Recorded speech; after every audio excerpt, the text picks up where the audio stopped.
అన్నదాత కోపం వచ్చింది. మార్కెట్ అధికారులు దళారులతో కుమ్మక్కై వేరుశనగ పంటకు గిట్టుబాటు ధర రాకుండా చేశారంటూ ఆగ్రహం వ్యక్తం చేస్తున్నారు. మార్కెట్ కార్యాలయంపై దాడి చేశారు. మార్కెట్ చైర్పర్సన్ భర్తని చితకబాదారు.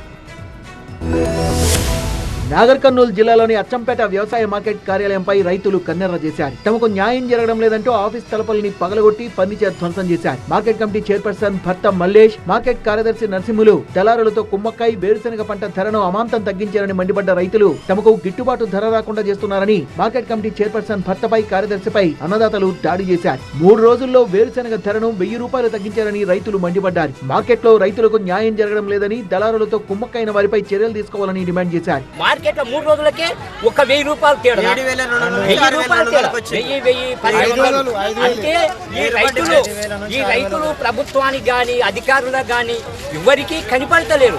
ఎందుకంటే ఈ రైతులకు ఐక్యత లేదు. దీని మీద యాక్షన్ తీసుకోవాలి. ఇంత జరుగుతుంది, ఇంత లొల్లి అవుతుంది. మార్కెట్ లో గొడవ మొదలడంతో పోలీసులు రంగప్రవేశం చేసి రైతుల్ని బయటకు పంపి మార్కెట్ కు తాళం వేశారు. రైతులు అచ్చంపేట అంబేద్కర్ చౌరస్తాలో ధర్నాకు దిగి వేరుశనగ పంటకు గిట్టుబాటు ధర కల్పించాలని డిమాండ్ చేశారు.